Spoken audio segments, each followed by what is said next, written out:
breaking news in a high-profile murder case.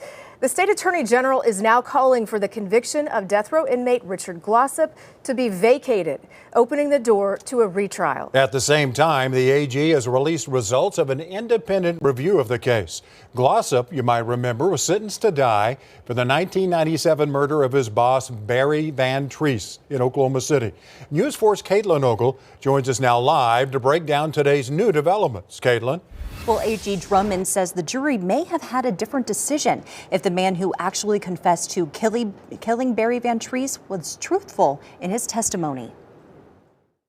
In a new filing with the Court of Criminal Appeals, State Attorney General Gentner Drummond saying, quote, "The state has reached the difficult conclusion that justice requires setting aside Glossip's conviction and remanding the case to the district court. That ruling, despite the state believing Glossip, quote, has culpability to the murder." This comes months after Drummond asked a former district attorney for an independent investigation into Richard Glossip's case.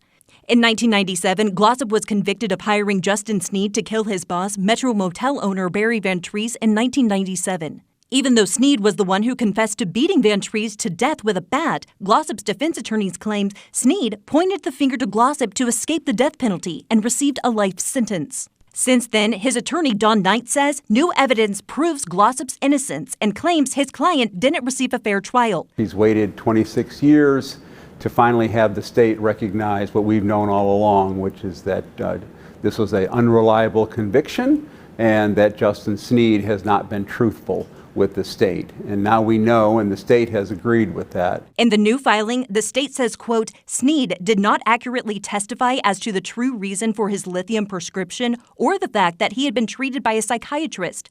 The state believes this warrants post-conviction relief.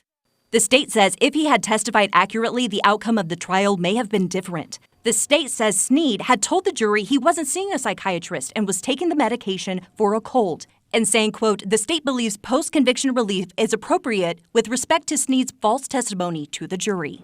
Now it's up to the State Court of Criminal Appeals to agree, and if they do, the case would go back to the Oklahoma County District Court for a third retrial.